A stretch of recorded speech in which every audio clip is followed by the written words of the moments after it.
So this is, I'll start with a positive thing, and it kind of presents itself as a negative thing. But I play soccer for my high school. I think it was either last year or the year before, we had an exchange student coming from Botswana. And if you know anything about African geography, you know that Sierra Leone and Botswana are hundreds of thousands of miles apart. I mean, not hundreds of thousands physically, but just they're very far apart. And you also know that like a Sierra Leonean or West African doesn't necessarily present like a southwestern African does. But regardless of our, like mine and Millet's, he was the exchange students, our difference in appearance, our soccer coach misnamed us. So he called me Millet's and called Millet's Juma.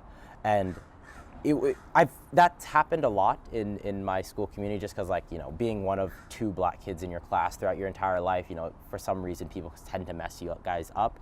And this was the first time that a teacher like took the time out of their day to step aside and be like, oh, I'm sorry for misnaming you. And I feel like, you know, I personally don't think the teacher's a terrible person for mixing up my name with another African student. That's just like, that would be irresponsible of me to do. But the fact that the coach at that time, he's also my US history teacher, you know, like went out of his way to say like, I'm sorry for that, and I recognize what I did, and I truly apologize. That meant a lot to me. So that was a really positive experience. A negative experience with that I've had with kind of educators and kind of like the schooling system itself is when back in middle school, I went to a predominantly white school.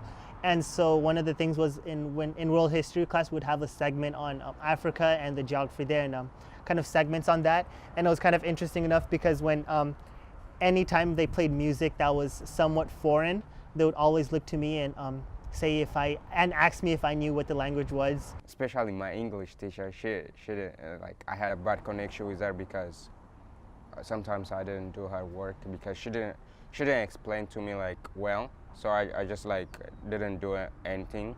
So she gave mad a lot, and she called me lazy sometimes, but I wasn't really lazy. I just didn't understand how it works. And as far as something really negative was, this kind of goes back to what I said about teachers kind of putting a red dot on your forehead and labeling you the one other kid in the classroom.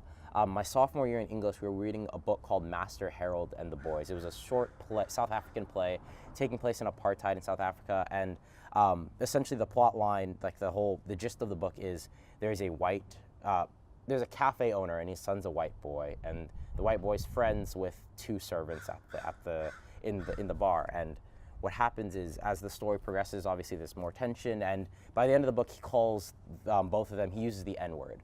And it was one of those things where it's like reading a book that says the N-word with a bunch of white kids in class. Everyone's like, and like everyone like subconsciously turns to me. And that wasn't what was bad. It was the fact that like the teacher was then like, all right, so Jimo, like, what do you think about the use of the N-word here? And I was like, what makes you think that I'm qualified to speak on the entire black population throughout the entire world on you know, our views on the N-word? Because I can only really speak for myself. So that was a really negative experience. Where teachers have kind of came up to me and noticed that I'm a lot more very introspective and a lot more quiet, and kind of being able to kind of ask about where I'm from and my whereabouts, and so kind of being able to kind of connect with them on that was pretty cool.